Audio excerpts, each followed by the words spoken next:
안녕하세요. 오늘도 사연살롱을 찾아주셔서 감사합니다. 저는 사랑하는 남편과 제 목숨보다 소중한 남매를 키우고 있는 한 엄마예요. 요즘은 우스갯소리로 집에 딸들이 많으면 금메달, 아들들만 있으면 목메달이라는 말이 있잖아요. 남아 선호 사상이 심했던 예전과 달리 지금은 딸을 원하는 사람들이 더 많아졌다는 이야기인데요. 저희 시댁, 정확히는 시어머니가 반대로 아들을 원해도 너무 원해서 저질렀던 만행들을 여러분께 들려드리고 싶네요. 저와 남편은 연애 결혼을 했어요. 연애만 3년을 했지만 싸운 적이 거의 없을 정도로 서로 사랑하는 예쁜 커플이었죠. 저나 남편은 서로에게 마지막 사랑이 되기를 바랬고 그렇게 결혼을 하게 되었어요.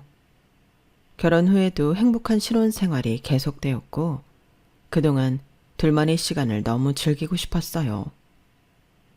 하지만 그때부터 시어머니의 은근한 압박이 시작되었어요. 현영아, 너희 결혼한 지 얼마나 됐지?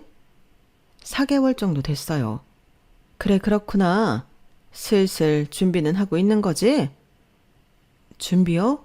무슨 준비요? 결혼을 했으면 애를 가져야지.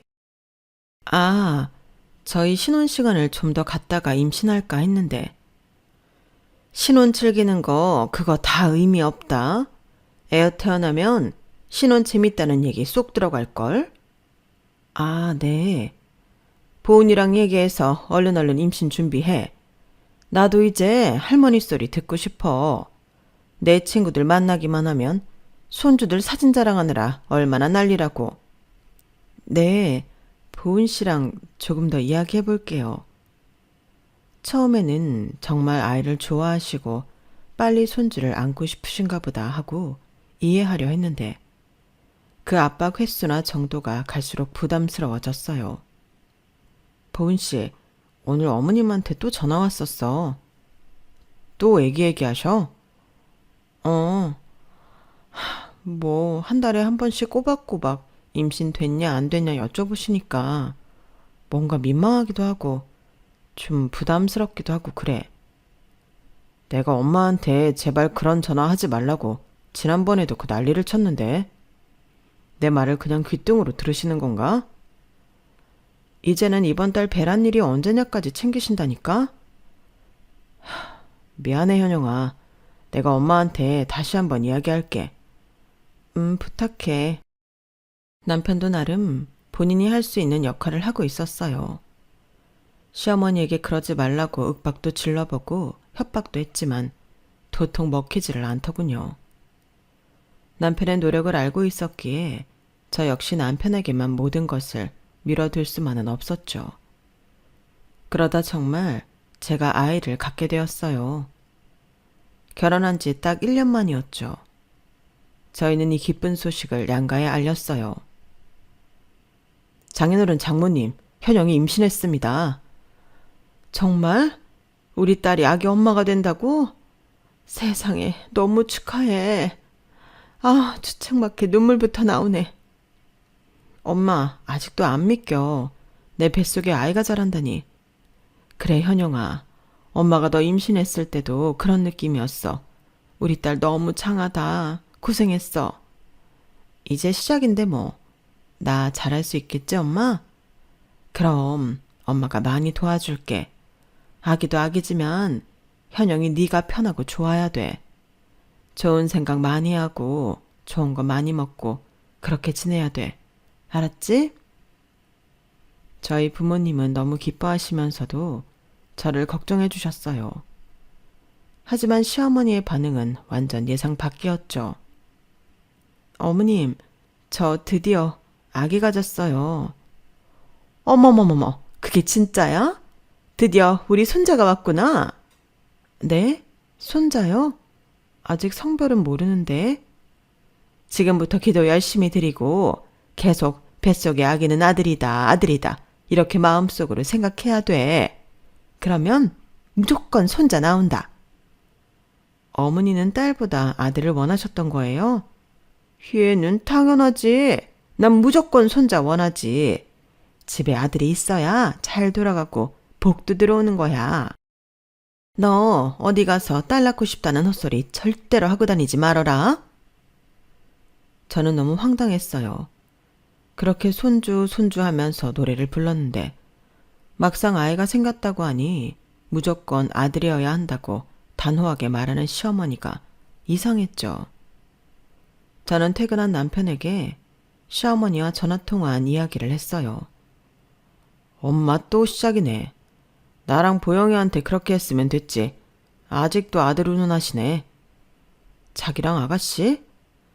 나 태어나고 둘째도 아들일 줄 알았는데 보영이가 나오니까 엄청 실망했었나 봐. 어린 내가 느낄 정도로 엄마는 나랑 보영이를 차별했어. 아빠가 그러지 말라고 수백 번 수천 번 이야기를 해도 그때 잠시고 보영이는 완전 남의 애 보듯이 하고는 했거든. 아가씨 너무 힘들었겠다. 그래서 지금 외국 나가서 사는 거야. 정말?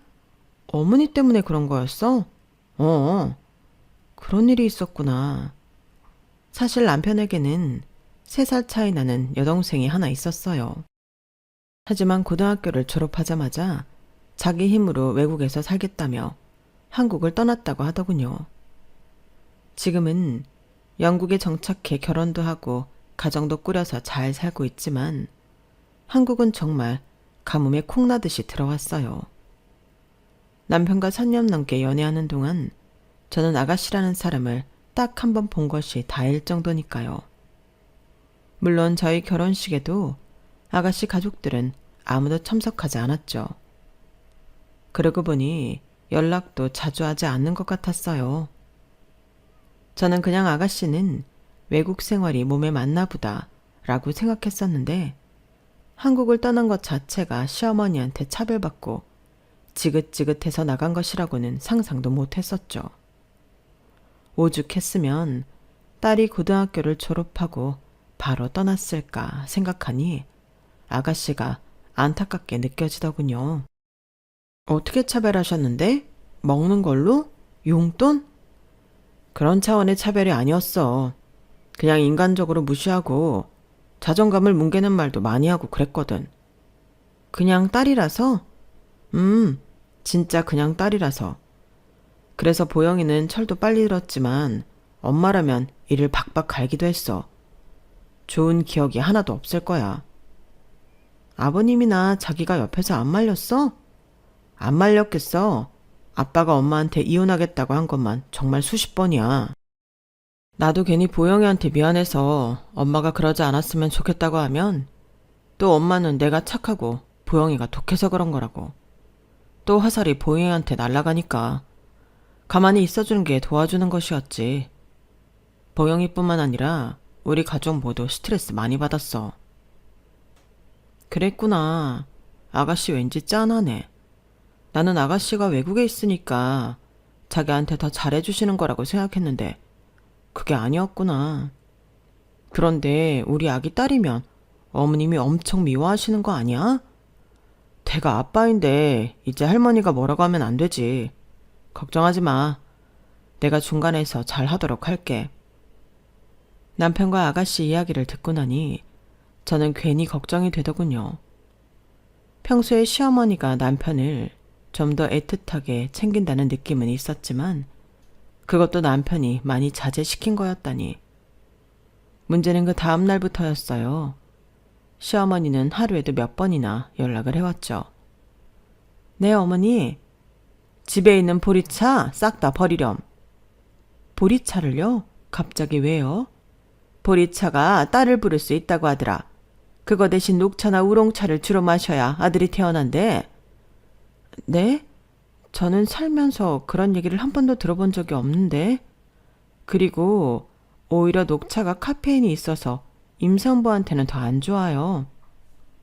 내가 아는 유명한 보살님이 해준 얘기니까 너는 못 들어봤겠지. 요즘 유기농 녹차니 뭐니 많잖아. 그런 거 먹으면 돼. 보리차 먹고 딸 낳고 딴 것 먹고 아들 낳는 게 맞으면 다들 곤란하게요. 어머님, 그런 거 다 미신이에요. 그 사람들이 돈 벌려고 헛소리 퍼뜨린 거라고요. 그 보살님은 다르다니까. 그 얘기 듣고 주변에서 아들 낳은 집이 벌써 5집이나 된다니까.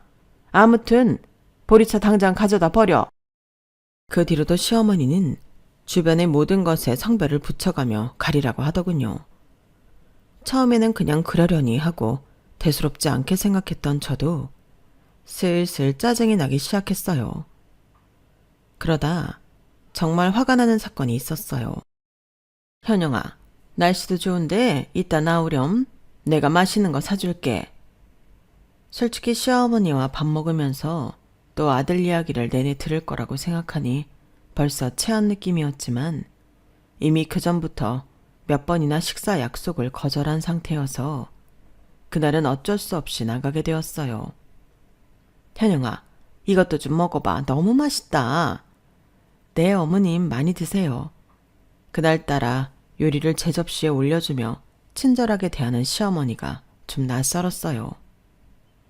우리 밥 다 먹었으니까 산책을 좀 할까? 네. 시어머니가 이끄는 길로 산책을 하고 있었는데 갑자기 어느 건물 안으로 같이 좀 들어가자고 하더군요. 여기요? 여기는 왜요? 얘는 젊은 애가 뭐 이렇게 의심이 많어. 그냥 좀 같이 들어가 봐. 시어머니 손에 이끌려 어쩔 수 없이 들어간 그곳은 바로 무속인집이었어요. 저는 어안이 벙벙해져 제가 왜 여기에 있는지 모르겠더군요. 여기 앉아봐. 우리 보살님이 하실 말씀이 있다셔. 얼굴을 알아보기 힘들 정도로 진한 화장을 한 무속인은 제 배를 한참 뚫어져라 쳐다보더니 말했어요. 기집애야. 네? 기집애라고 뱃속에. 날카로운 말투로 할 말을 마친 무속인은 이제 어떻게 할 것이냐는 듯한 의기양양한 표정으로 시어머니를 바라보더군요. 정말이에요? 아, 큰일이네. 이를 어쩜 좋아. 뭐 방법이 없나요, 보살님? 어머님, 도대체 이게 다 무슨... 얘는 가만히 좀 있어. 지금 보살님이 말씀하시려고 하잖니.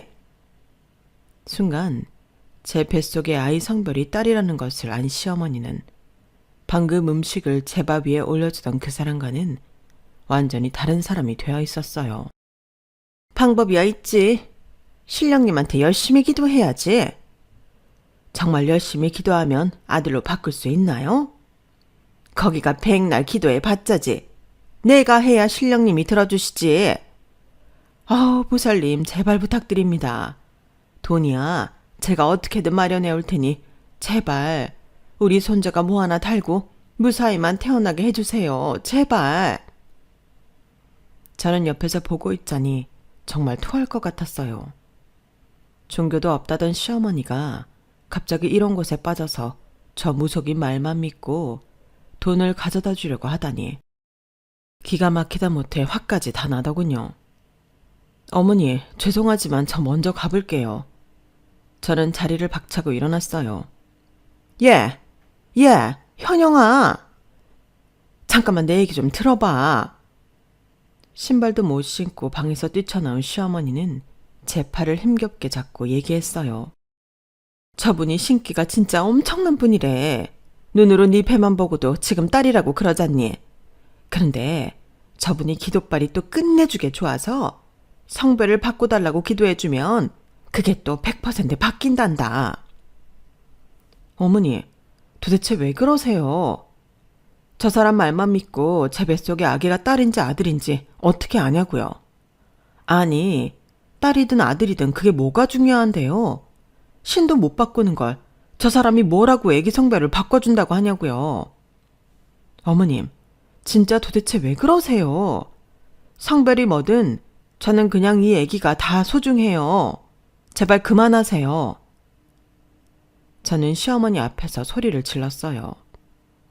방금 무속인 방에서 보았던 현란한 빛깔의 인테리어와 제 배를 뚫어져라 쳐다본 그 눈빛이 떠나지를 않아 머리가 어지러웠어요. 결국 저는 길 한켠에서 점심에 먹었던 음식을 모조리 토하고 택시에 올라탔어요. 뭔가 아직도 할 말이 많은 듯한 얼굴을 한 시어머니는 제가 너무 힘들어하는 모습에 어쩔 수 없이 택시를 잡아 보내주더군요.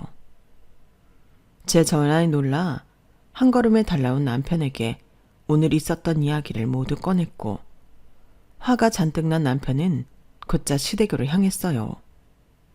그 후에 남편에게 어떻게 했냐고 묻지는 않았지만 시어머니의 아들 타령은 한동안 잠잠했죠.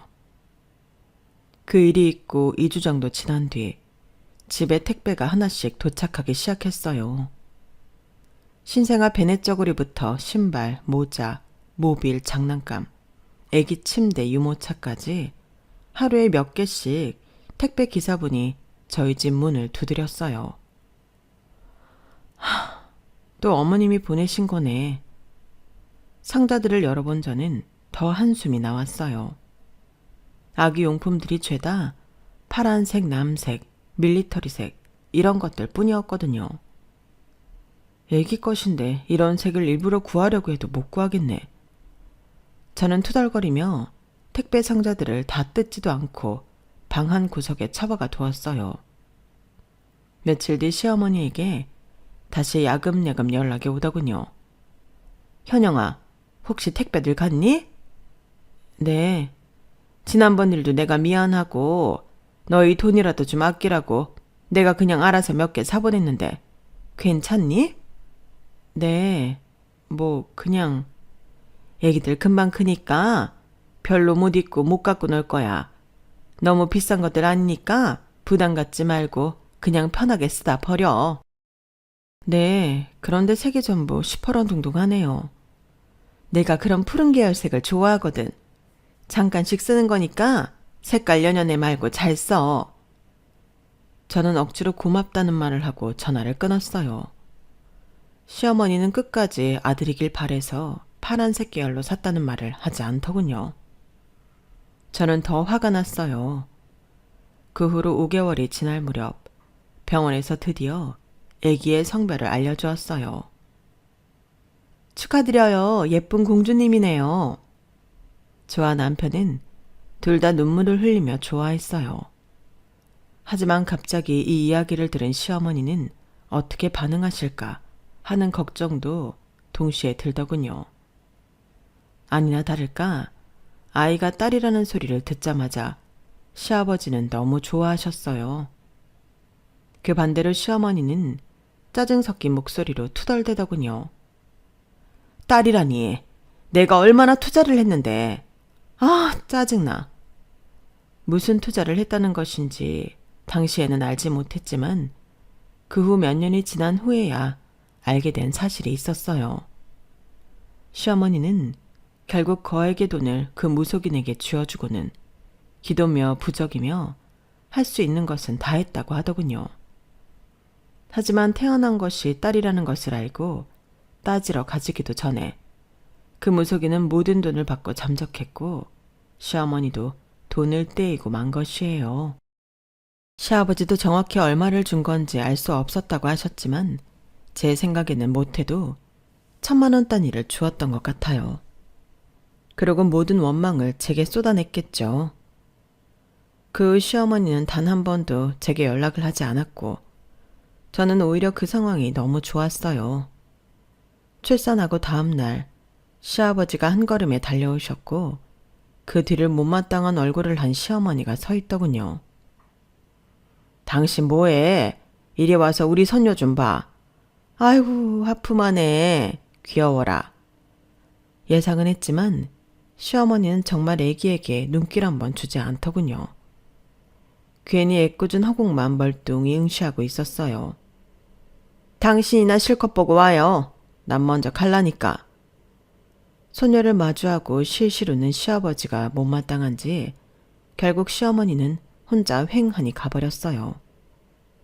그 뒤로도 한동안 저는 시어머니와 따로 연락을 하고 지내지는 않았어요. 시어머니와 다시 연락을 재개한 건 3년 뒤였어요. 첫째 딸 서아를 낳고 제가 둘째를 임신하게 되었거든요. 그동안 저 때문에 남편도 시어머니와 전보다 거리를 두고 지내고 있었어요. 하지만 어쨌든 저의 임신 소식이 거기까지 들어가게 되었죠. 오랜만에 시어머니의 목소리를 들으니 예전 악몽이 떠올랐으나 그래도 최대한 침착하게 통화를 했어요. 그래, 둘째 가졌다면서? 네. 넌 아직도 나한테 그렇게 서운한 게 맞니? 내가 뭐 너 해코지한 것도 아니고 다 너 잘 되라고 그런 건데 너도 참. 다 저 잘 되라고 하신 거면서 지금 서아 3살 될 때까지 어떻게 컸는지 궁금하지도 않으세요? 나만 연락 안 한 거니? 너도 뭐 아주 쌩하고 찬바람 불게 했으면서. 네, 맞아요. 저도 며느리로서 그랬으면 안 됐지만 지금이라도 사과드릴게요. 그래, 우리 이제라도 서로 잘 지내보자. 하지만 저는 시어머니의 속을 어느 정도 알 것 같았어요. 둘째가 아들이길 바라면서 접근한다고 느껴졌거든요. 시어머니는 참 중간이 없는 사람이었어요. 다시 연락 한번 했다고 저희 관계가 아주 옛날로 돌아간 줄 착각하고 있더군요. 하루 걸러 문자며 전화를 해서는 먹고 싶은 것 있으면 언제든지 얘기를 하라고 하거나 아기용품이 뭐 필요한지 확인하고는 했죠. 저는 불편했지만 서아 임신했을 때처럼 성별에 크게 연연해야 하지 않는 모습이라 어느 정도 마음을 놓고 있었어요. 하지만 언제 누를지 모르는 발작 버튼 때문에 항상 긴장은 하고 있었어요. 둘째의 성별이 나오는 날이었어요. 시어머니는 병원에 가기도 전부터 연락해 난리도 아니더군요. 하지만 남편이 함께 있을 때라 웬만큼 커버를 쳐주어서 다행이었어요. 병원에서 나온 것을 지켜본 양 바로 전화가 오더군요. 아들이라지? 네. 어머 정말 내가 드디어 손자를 안아먹을 생겼네. 아이고 경사네 경사야. 저는 핸드폰 너머로 숨이 넘어가게 좋아하는 시어머니가 너무 얄미웠지만 성별을 거짓말할 수도 없고 어쩔 수 없었죠. 하지만 서아 때보다 더 큰 폭풍이 들이닥치기 시작했어요. 어머님, 저희 집에는 어쩐 일로? 아우 무거워 죽겠네. 이거 지금 바로 한번 끓여놔라. 이건 냉장고에 바로 넣고. 이게 다 뭐예요? 뭐긴 뭐야. 우리 손자한테 좋다는 거 내가 아주 싹 해왔지. 큰 들통과 한눈에 봐도 내용물이 가득가득 들어있는 작은 반찬통들이 여러 개였어요. 이걸 뭘 다 들고 오신 거예요? 무거운 게 됐으니? 우리 귀한 손자님이 오신다는데. 하지만 음식 뚜껑들을 열어본 저는 구역질을 멈출 수가 없었어요. 왜? 냄새가 좀 그런가? 그래도 네가 꾹 참고 먹어야 돼. 이게 아들한테 그렇게 좋은 거란다. 귀해서 쉽게 구하지도 못해. 정체불명의 알 수 없이 문드러진 음식들이 한데 어우러져 아주 고약한 냄새를 집안에 퍼뜨리고 있었어요. 어머니, 이게 뭐예요? 저 냄새 못 맡겠어요. 알아. 역한 거 나도 알아. 그래도 참고 한 숟가락만 먹어봐. 진짜 좋은 것들만 넣었어. 자라탕에 낙지 넣고 한우까지 더한 거야. 무조건 다 먹어야 돼. 약이라고 생각하렴. 네? 자라요? 그걸 어떻게 먹어요? 어떻게 먹기는 내 새끼 잘 큰다는데 똥물이 좋다고 하면 그런 것도 다 받아먹는 게 엄마지. 결국 저는 화장실에 가서 3번이나 구역질을 했고 그 모습을 본 시어머니는 입맛만 쩝 다시고는 더 이상 제게 음식을 강요하기 힘들어 보이자 투덜거리며 집을 나가더군요. 어머니가 가져온 음식을 모조리 버리고 싶었어요. 하지만 냄새부터 맡기 힘들어 남편이 올 때까지 기다리고만 있었어요. 아, 집에 이게 뭔 냄새야? 자기야, 부엌에 가서 저것부터 어떻게 처리 좀 해줘. 제발. 남편은 제 자초지종을 다 듣고는 당장 시어머니한테 가서 다시 연락을 했죠. 불같이 화내는 것을 제가 간신히 뜯어 말렸어요. 진짜 엄마 왜 그러지? 내가 그러지 말라고 얼마나 많이 얘기했는데. 당신도 절대 다시는 안 그러신다고 약속해놓고는. 이게 다 나랑 아기 건강하라고 해오신 거라 또 무작정 뭐라고만 할 수가 없어. 자기는 그냥 아들이지만 나는 며느리니까 내 입장에서는 또 난감한 부분이 없지 않아 있어. 그날 저녁 남편은 시어머니가 해온 음식들을 모조리 더 대신 처리해주고 끊임없이 사과를 했어요. 현영아, 진짜 미안해. 내가 아빠한테도 엄마 말리라고 부탁을 그렇게 했는데 미안해 진짜. 자기가 왜 미안해. 그런 말 하지 마. 시어머니는 며칠 잠잠하더니 다시 갑작스럽게 연락을 해오고는 했어요. 이번 주말에 서아 너희 친정에 좀 맡기면 안 되니? 서아를요? 왜요? 내가 이번에 갯돈 차례가 되어서 탔거든. 돈이 좀 생겨서 우리 손자님 뭐 필요한 거 사러 같이 백화점 가자고. 애들 금방 크고 그래서 저는 백화점에서 애들 거 안 사요. 마음만 잘 전해 받을게요, 어머니. 하지만 시어머니는 제가 백화점으로 나올 때까지 수도 없이 전화를 했고 결국 저는 나갈 수밖에 없었어요. 나갈 때마다 저는 마음에 들지도 않는 색깔 디자인을 골라 아들이 태어나면 꼭 입히라고 당부를 하더군요. 집에 오는 길에 쇼핑백을 정말 집어 던지고 싶었지만 꾹 참았죠. 정말 기절할 만한 일은 그로부터 3개월 뒤에 시작되었고 아들이 태어난 후에 정점을 찍었어요. 출산을 얼마 남기지 않고 어느 날부터 시어머니가 갑자기 이사 얘기를 꺼내기 시작하더군요. 현영아, 지금 사는 집 너무 좁고 오래되지 않았니? 이제 손자 태어나면 너희도 내 식구인데 좀 더 넓혀가야 되지 않나 해서. 아직 서아도 어리고 더군다나 뱃속의 아기는 자기 병 필요할 나이도 아닌데 지금 이 정도도 괜찮아요.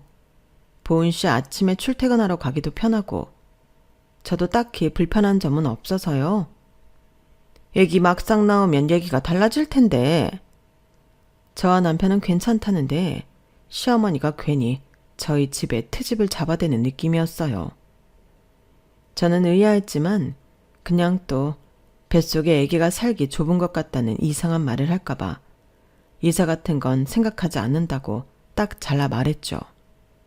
그게 끝인 줄 알았어요. 하지만 아들 준우가 나오고 얼마 후에 문제가 불거지기 시작했어요. 출산 후 저는 저대로 몸이 안 풀어져서 서아는 갑자기 나타난 동생이 어색해서 준우는 신생아 티를 내느라 서로 울어대고 정신없는 날들이 계속 있을 때였어요. 그때도 시어머니가 준우를 본다며 매일 저희 집에 오려고 하는 것을 남편이 거의 막아주고 있었거든요. 하루는 시어머니가 제 앞에 팜플렛을 놓더군요. 어머니, 이게 뭐예요? 너 나한테 고마워서 절이라도 해야 될 거다. 이게 무슨 새 아파트 전단이에요? 이번에 들어서는 아파트. 그런데 이게 왜요? 우리 집 바로 옆에 새로 짓는 거기야. 내가 정말 어렵게 계약하고 왔다. 네? 이사 가시려고요? 우리 두 늙은이가 가긴 어딜 가. 너희가 와야지. 네? 저희가 이사 간다고요? 그래. 준우가 눈에 밟혀서 내가 살 수가 있어야 말이지. 보은이는 맨날 너 힘들다고 집에 작작 찾아오라고 잔소리하잖니. 준우 할애비는 집에서 나만 들들 볶아대지. 그래서 내가 아예 큰맘 먹고 여기 들어서는 아파트 계약했다. 어때? 새 집 마음에 들지? 저는 5분 정도 뇌에 정지 신호가 들어와 아무 말도 할 수가 없었어요. 시부모님들이 이사하는 것도 아니고 저희 식구의 이삿집을 시어머니가 다 결정해놓고 통보라뇨. 어머니, 제가 잘 이해가 안 돼서 그런데요. 저희 네 식구가 어머님 집 옆에 새로 지는 아파트로 이사를 가는 거라고요? 그렇다니까. 계약금도 내가 넣었고 절반까지는 내가 도와주마. 나중에 이 집 빼고 나오는 돈으로 잔금 처리만 너희가 하면 돼. 너 주변에 물어봐라. 이런 시어머니가 어딨나? 왜 저희한테 말씀도 안 하시고 이런 걸 계약하신 거예요? 말해봤자 너나 보은이가 하지 말라고 잔소리할 게 뻔하잖니. 나는 준우가 보고 싶어 죽겠고 이렇게라도 일 벌여놓으면 너희가 어쩔 수 없이라도 이사 오겠지 뭐. 당장 시어머니고 뭐고 문 밖으로 내쫓고 싶은 마음을 꾹꾹 누르며 최대한 침착한 척 말을 이어갔어요. 저희가 이사갈 생각이 없다고 전에도 말씀드렸잖아요. 저희는 정말 여기 사는 거 불편한 거 없고 너무 좋아요. 준우 태어났지만 집 좁다는 느낌도 없고 생활권에 필요한 것들이 다 이렇게 가까이 있는데 저희가 왜 이사를 가겠어요? 그럼 나는, 네? 나는 준우 하루라도 안 보면 미칠 것 같은데 이렇게라도 해야지. 내가 이 손자를 얼마나 기다렸는데. 아니, 어머니. 참, 기가 막혀서 말이 다 안 나오네. 좋은 집, 새 집 내가 알아서 장만해주겠다는데 너는 뭐가 기가 막혀 말이 다 안 나온다 그러니? 내가 너였으면 나한테 넙죽 처리라도 하고 당장 감사합니다 했을 거야. 나원, 이렇게 좋은 아파트 살으라고 돈도 이미 가져다 놓는 시애미가 어딨다고? 다 호강에 겨운 소리야. 저는 더 이상 시어머니와 말이 통하지 않는다는 것을 깨닫게 되었어요. 저는 조용히 화장실로 들어가 남편의 이른 퇴근을 재촉했어요. 그게 무슨 소리예요? 우리 집인데 왜 엄마가 계약을 하고 옆으로 이사를 오라고 하는 거예요? 역시나 남편은 집에 와서 옷도 갈아입지 않고 큰 소리부터 내기 시작했어요. 예, 니네 부부 진짜 쌍으로 웃긴다. 내가 계약금이랑 집값 절반 낸다고. 나머지만 이 집 처분하고 내라는데 내가 이렇게 아들이랑 며느리한테 큰 소리를 들어야 하니? 누가 엄마한테 그렇게 해달라고 했어요? 저 등신.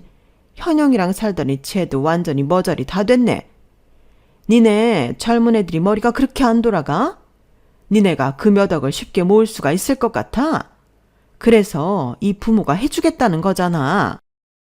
근본적으로 우리는 이사를 가고 싶지도 갈 이유도 없다고요. 우리가 사는 문제를 왜 엄마가 마음대로 결정하냐고요. 내 옆으로 오면 내가 매일 준우도 봐주고 현영이도 편하고 서아도 동생 없어서 좋고 다 장점밖에 없는데 너희는 왜 이렇게 애들이 부정적이고 꽉 막혔니? 엄마가 준우를 매일 보겠다는 건 현영이가 필요해서가 아니라 엄마가 준우 보고 싶어서 그런 거잖아. 괜히 현영이 위하는 척 하지 마세요. 위하는 척이라니. 갈수록 가관이네. 솔직히 니네 없어도 된다. 그냥 준우만 나한테 맡겨. 무슨 소리세요? 태어난 지 몇 개월 되지도 않은 애를 저랑 왜 떼어내우려고 하세요? 그러니까 너희 보고 선택하라고 이렇게 하잖아. 준우를 아예 나한테 맡기든지 아니면 너희가 내 옆으로 이사를 오든지. 엄마! 저는 순간 시어머니가 미친 줄 알았어요. 그전부터 해온 일들도 심하다고 생각했었는데 이번 일은 정말 미치지 않고서는 버릴 수도 없고 말이 이렇게 안 통하지도 않을 테니까요. 저와 남편은 급히 시아버지까지 동원했고 이야기를 들은 아버님은 노발대발하며 시어머니를 데리고 가셨어요. 시어머니는 아버님 손에 끌려가면서도 자신이 한 일은 잘한 거고 저희가 어리석다며 악다구니를 해댔죠. 그런 할머니 모습을 본 서아는 무섭다고 눈이 짓무르도록 울었고 집안이 시끄러워지자 신생아도 죽어라 울고 저도 속상해 울고 남편도 미안하다며 무릎 꿇고 울며 밤을 지새웠어요. 현영아, 어차피 우리가 계약한 것도 아니고 우리가 안 움직이면 되니까 걱정하지 마. 엄마 때문에 자꾸 말도 안 되는 스트레스 줘서 정말 미안해. 내가 진짜 너랑 애들 앞에서 면목 없다. 어머님 버리는 일들이 정말 아무도 예측할 수 없는 것들이잖아. 당신이 무슨 잘못이 있어. 미안해, 현영아. 결국 시아버지가 나서서 그 아파트 계약을 취소하게 되었어요. 하지만 딱히 홍보가 잘 되거나 유명한 건설사가 짓는 것이 아니라 소유권을 넘겨받을 사람이 없어 많이 힘들었다고 하시더군요. 계약금이 1억 정도 들어갔었는데 그 돈의 3분의 1도 찾지 못하고 손해본 채 울며 겨자 먹기로 겨우 넘겨받을 사람을 찾았어요.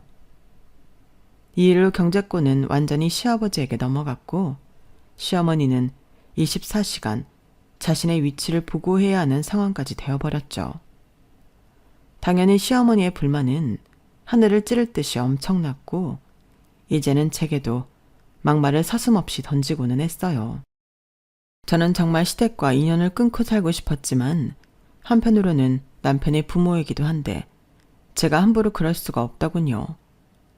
참 힘들었어요. 하지만 이제 남편이 더 이상 자신의 부모님을 보고 싶어 하지 않는 것 같아 했어요. 전처럼 부모님이랑 거리를 조금 두고 지낼까 해. 현영이 너랑 애들한테 너무 미안해서 여러 방법을 생각해 봤는데 결국 지금 할 수 있는 건 이것뿐이네. 미안해. 뭘 자꾸 미안하대. 나야말로 자기 걱정돼. 그래도 자기 부모님인데. 아무리 말로 해도 해결이 되지 않는데 이제 뭐 어쩔 수 있겠어. 영국으로 간 보영이도 아마 이렇게 엄마를 바꿀 수 없다는 것을 깨닫고 고개를 저으며 떠난 거겠지. 마음이 괴롭고 절망스럽네. 생각해보면 시어머니만 제정신이면 저희는 정말 아무 문제없는 가족이 될 수 있었어요. 그놈의 아들, 그놈의 손자가 뭐라고 집안을 이 지경으로까지 만들어 놓는 건지. 그 후 몇 년 동안 시댁과는 다시 연락을 끊게 되었고 저는 아이들을 키우고 남편은 바깥 일을 열심히 하며 살고 있었어요. 올해가 67, 68, 69. 아버님 칠순이 되는 해구나. 어느덧 세월이 흘러 아버님의 칠순해가 돌아왔어요. 시어머니가 한 짓을 생각하면 모르는 척 하고 싶었지만 죄 없는 시아버지는 어쩔 수 없이 같이 연락을 못하고 지내는 입장이니 저도 모르게 괜히 양심에 찔려 그래도 칠순은 챙겨드려야겠다는 생각이 들더군요. 자기야, 올해 아버님 칠순 생신인 거 알아? 그래?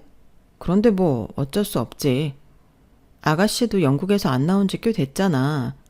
우리도 연락 안 하고 지낸 지 꽤 되었고. 어머님이야 그렇다 쳐도 아버님은 죄가 없으신데 너무 외로우실 것 같아. 그렇긴 하지. 아버지가 중간에서 힘들고 불쌍한 처지긴 하시지. 우리가 아버님 칠순을 챙겨드리는 게 맞는 것 같아. 정말? 현영아, 정말 고마워. 나도 못한 그런 속 깊은 생각을 다 해주고. 자기 부모님이니까. 고마워하는 남편을 보니 제가 얘기를 꺼내기 잘했다는 생각이 들더군요. 아버님 칠수는 작지만 저희 집에서 단촐하게 하기로 하고 미리 말씀도 드려놨어요. 아버님도 눈물을 보이시며 말씀하시더군요. 현영아, 고맙다. 그리고 미안하다. 그런 말씀 마세요. 제가 아버님 예전에 좋아하셨던 것들 많이 준비해 놓을게요. 그리고 당일 멋쩍은 시아버지와 쭈뼛거리는 시어머니가 집에 들어오셨어요. 오셨어요? 서아야, 준우야, 할아버지 할머니한테 인사드려야지. 안녕하세요. 안녕하세요. 시아버지와 시어머니는 아이들을 보고 눈시울이 붉어졌고 그 모습을 본 저와 남편도 괜스레 눈물이 났어요. 아유, 무슨 상을 이렇게 거하게 차렸어. 혼자 하느라 고생했겠다. 보은 씨가 많이 도와줬어요. 많이 드세요. 저희 어른 넷은 오랜만에 만나 최대한 어색한 느낌을 지우기 위해 억지로라도 웃으려 노력했어요. 시어머니는 다른 얘기보다도 계속 준우에게서 시선을 떼지 못하고 있더라고요. 우리 할아버지 생신 케이크 초불자. 할아버지랑 할머니 옆에 가서 서봐. 사진 찍어줄게. 이리 와, 서아야, 준우야. 준우는 아버님 오른편에, 서아는 어머님의 왼편에 위치해 손으로 V자를 그리며 사진을 찍으려 했어요. 그때였어요. 넌 저쪽으로 가고 준우야, 이리 와. 할미한테 와봐. 순간 싸한 정적이 잠깐 느껴졌어요. 할아버지한테 가라며 할머니가 슬쩍 민 서아가 중심을 잃고 넘어지면서 울기 시작했죠. 얘는 기집애가 뭔 눈물 이렇게 잘 흘려? 준우야, 이리 와봐. 할머니 무릎에 앉아서 같이 사진 찍자. 어? 넘어진 서아는 신경도 안 쓰고 시어머니는 계속해서 준우에게 두 팔을 벌리고 애원하고 있었어요. 그 모습을 지켜본 시아버지, 저와 남편 모두 고개를 떨구고 절망스러운 얼굴을 하고 있었어요. 다들 말은 안 했지만 시어머니의 그런 과한 아들 사랑 때문에 가족들이 흩어져 지냈으니 이제라도 좀 깨닫고 다시는 안 그러길 바라는 마음이었을 텐데 그 모든 게 산산조각 나버리는 순간이었어요. 시어머니의 과한 손자 사랑은 어떻게 보면 고칠 수 없는 불치병과도 같다는 것을 모두 알게 된 것이에요. 엄마, 서아 울잖아요. 이렇게 주셔야죠. 아, 귀찮아. 기집애들 정말. 결국 어색하고 차가운 공기 속에서 사진 몇 장을 찍었고 눈치를 보던 시아버지는 케이크 몇 입 드시더니 말씀하셨어요. 이제 집에 가야겠다. 오늘 잘 먹었다. 고맙구나, 현영아, 보은아. 여보, 벌써 가게? 나 우리 준우 좀 더 보고 가고 싶은데 이게 얼마만이요? 조금만 더 있다가요. 네? 일어나. 이거 준비하느라 애들 피곤했을 텐데 우리가 가야지. 애들이 치우고 얼른 쉬지. 애들한테 미안하지도 않아? 이거 치우는 게 뭐가 얼마나 어렵다고. 아, 우리 준우 몇 년 만에 봤는데 이렇게 짧게 봐서 어떡해. 할머니 아쉬워서 어떡해. 참, 이거 용돈에. 시어머니는 5만 원권 2장을 꺼내 준우 손에 꼭 쥐어주었고 당연히 서아는 거들떠 보지도 않더군요. 얼른 일어나라니까. 시아버지의 재촉이 계속되자 시어머니는 어쩔 수 없이 따라 나섰고 문이 닫히는 소리가 나자 남편이 가만히 저를 뒤에서 안아주더군요. 많이 속상했을 텐데 그 자리에서 참아줘서 고마워. 오늘 정말 고생 많았고 전부 다 고마워. 나도 자기 마음이랑 같아. 이건 정말 어쩔 수 없는 것 같아. 나도 엄마 아들이지만 두 손 두 발 다 들었어. 나도 정말 포기야. 저와 남편은 씁쓸한 표정으로 먹은 것들을 치웠어요. 자기 전 저는 딸 옆에 누워 말했어요. 서아야, 아까 많이 서운했지? 할머니? 준우만 좋아해, 할머니는. 아니야, 할머니가 준우만 좋아하는 게 아니라 서아보다 더 어리니까 신경 써서 챙겨줘야 한다고 생각하신 거야. 서아를 미워하시는 게 절대 아니야. 알았지? 그날 밤 아이를 다독거리며 저도 모르게 흐르는 눈물을 훔쳤어요. 일주일 뒤 시아버지에게 연락이 왔어요. 현영아, 나다. 바쁘니? 아버님, 괜찮아요. 말씀하세요. 그동안 내가 너무 수수방관하고 있었던 것 같아 미안하구나. 지난번 너희 집 갔을 때 보니 아무래도 집사람은 고치기 힘들 것 같아. 나도 늙어서 모든 일에 왈가왈부할 힘도 없고 그래서 아예 우리가 다른 곳으로 멀리 갈까 해. 네? 어디로요? 예전 고향으로 돌아가려고 지금 집을 알아보는 중이야. 거기에 친구들도 몇 있고 집사람도 조금 다른 환경에서 살면 나을까 싶어서 너희한테 미안하구나. 아버님, 저희 때문에 그렇게 멀리 가실 생각이시라면 그러지 마세요. 아니야, 그날 보니까 안 되겠더라. 한 번, 두 번 또 이렇게 연락하고 만나기 시작하면 저 사람 또 옛날부로 튀어나올 테고 이제는 너랑 보은이만 있는 것도 아니잖아. 애들이 상처받아. 나도 이제 도시 생활하기 힘들기도 하고 고향 내려가서 좀 편히 요양하련다. 결국 시아버지는 시어머니를 데리고 먼 고향으로 내려가셨어요. 가기 싫다고 아이처럼 떼쓰는 시어머니 때문에 또 해프닝이 있었지만 결국은 두 분 다 내려가시고 말았죠. 시아버지는 지금 사는 집을 팔아 고향에 좋은 집을 사도 남으니 애들에게 좋은 것 많이 사주라며 제 손에 1억을 쥐어주고 가시더군요. 그리고 마지막으로 정말 미안하다고 사과도 하시면서요. 저랑 남편은 이런 상황이 슬프기도 하면서 안쓰러운 이중적인 마음이 들더군요. 결국은 시어머니의 과한 욕심과 행동들이 가족을 이렇게 떼어놓게 만들었다고 생각하니 너무 슬프지만 한편으로는 딸이나 아들이 상처받지 않아도 되니 안심도 됐다고나 할까요. 다행히 지금은 아이들도 건강하고 밝게 자라고 남편과 저도 각자의 위치에서 최선을 다하며 잘 살고 있답니다. 언젠가는 편하게 웃는 얼굴로 시부모님을 뵐 수 있기를 바라면서 글을 마칠게요. 들어주셔서 감사합니다. 모두들 건강하시고 항상 행복하세요. 여러분, 사연 댓글에 응원과 현명한 조언 부탁드려요. 좋아요와 구독은 저에게 큰 힘이 됩니다. 오늘도 좋은 일 가득하세요.